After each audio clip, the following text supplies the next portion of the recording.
In the 90s, nightclubbing was the de jour social activity for young people across the UK. Released in 1999, the film Human Traffic provides a nostalgic snapshot of that subculture. Although it always was distinctly less cool in comparison to Trainspotting, and was responsible for the career of Danny Dyer.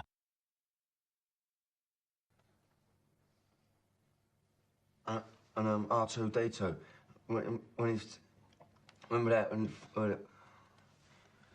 You know what? Fuck it. The film follows a group of Cardiff 20-somethings on a hedonistic bender of a weekend, fueled by copious amounts of drugs, partying away in dingy nightclubs where the patrons' perspiration would drip from the ceilings. Something that was a regular occurrence for 90s youth. Going out was treated with an almost religious fervour.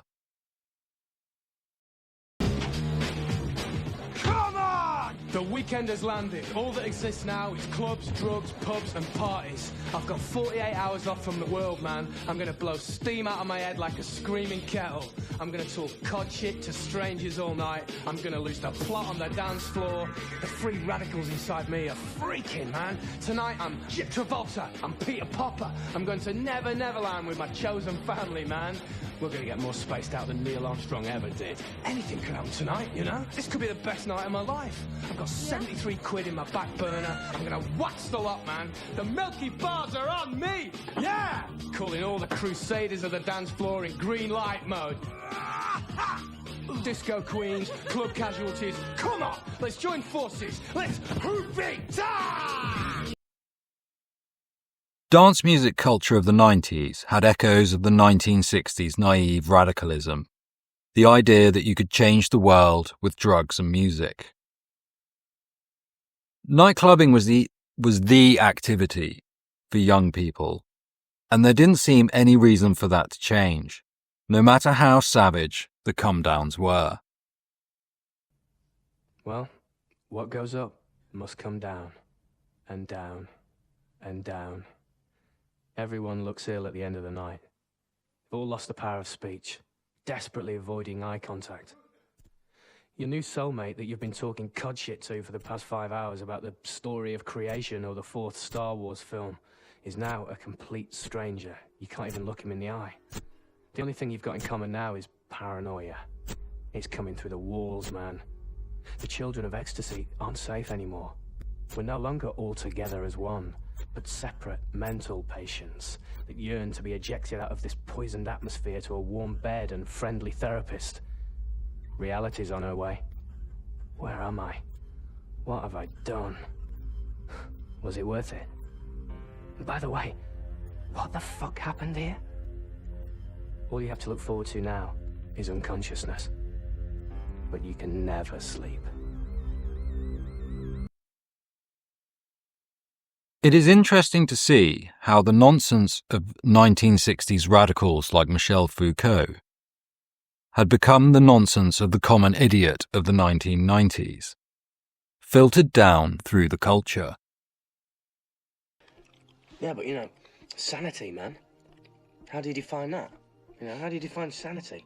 I used to say that, the people that, supposed to be mad, who's to say that they're, just not tapped into a higher sensory perception or something, into, a different kind of universe, a way ahead, and we just haven't caught up yet. Yeah, listen to this. The Emperor wants to control outer space. Yoda wants to explore inner space. That's the fundamental difference between the good and the bad sides of the Force.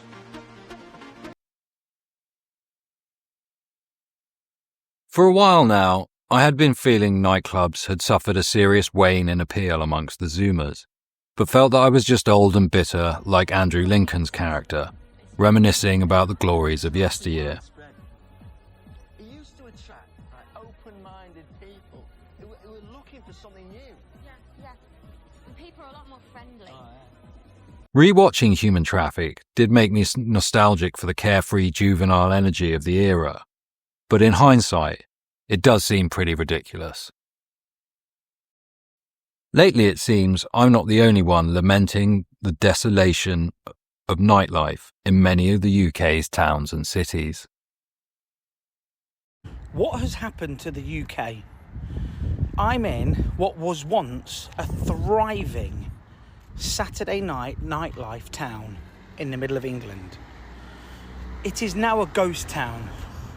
It's 8 o'clock on a Saturday night in August, and this place used to be rammed as far as the eye could see with people, partiers. There was at least 15 bars and pubs, a few nightclubs, from the blue building that you can see in the background all the way down there. There is nobody out. There's a couple of older couples, a couple of families. But when I say to you, this used to be one of the places in the Midlands to go on a Saturday night out, I'm not exaggerating. Now, yes, times have changed. Prices are higher. A lot of the youngsters don't drink as much. But this used to be this busy on a Sunday night when nothing was open. All the high street is now is betting shops, as you can see there, charity shops. I think there's about 30 Turkish barbers, and that's about it. Where's it all gone? I mean, is your town like this? You know, is this just a anecdotal bit of evidence that is a one-off? But this used to be heaving from about 7 o'clock at night until about 2 or 3 in the morning. Now, I'm not saying it's a good thing or a bad thing, but it definitely is a sign of the times. I haven't seen one person yet that looks like they're on a night out. The bars are closing down.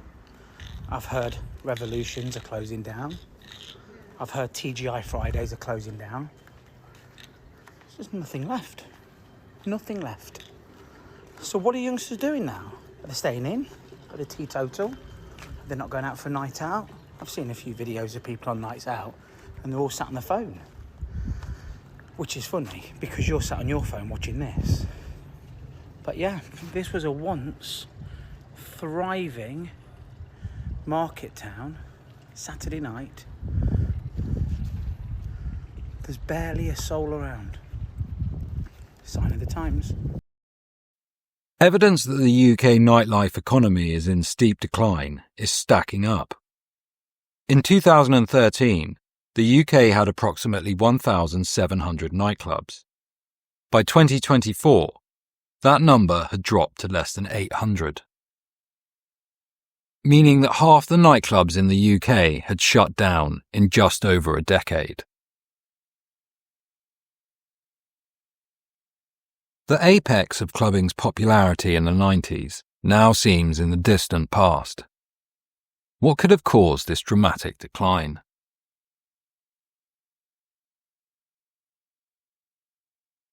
The first blow came in the form of the pernicious 2006 smoking ban, a heinous policy that is a classic example of how decrees from our managerial overlords are imposed on a subdued population that begrudgingly accept the impositions regardless of their actual levels of public support.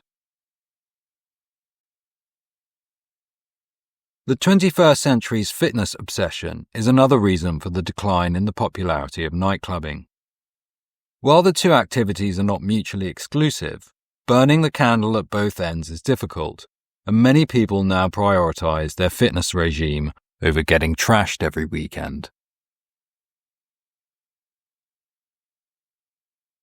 Gentrification of the UK's towns and cities has also had a negative impact on the nighttime economy. As new neighbours have moved into the areas in the vicinity, many nightclubs have shut down under a deluge of noise complaints.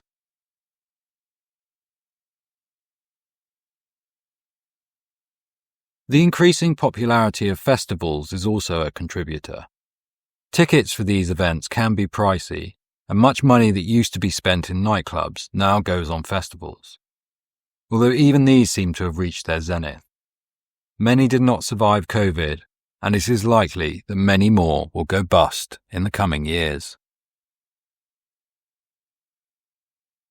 But it has been the internet, which in multifaceted ways has played the most powerful role in reducing the appeal of nightclubs.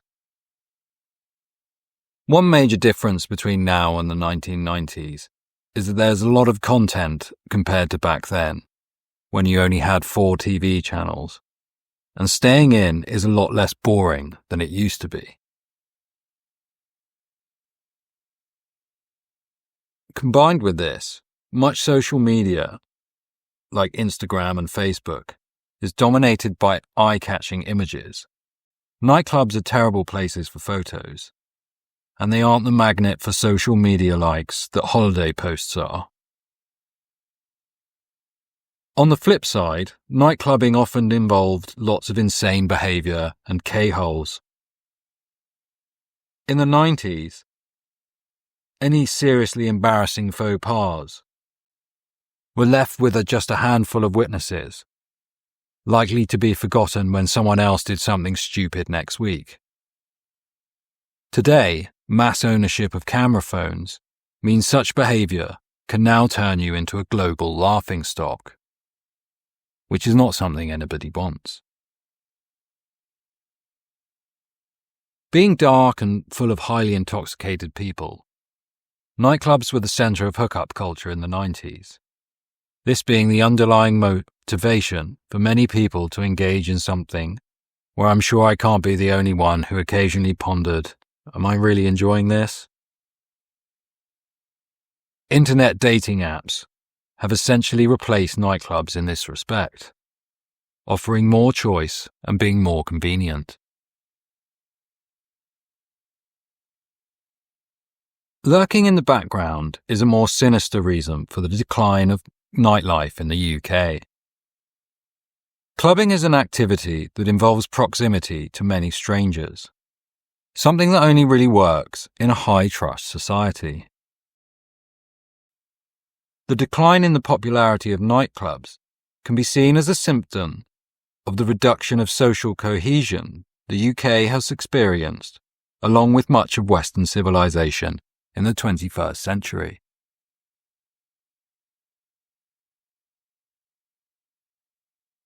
But is the death of nightclubbing such a bad thing?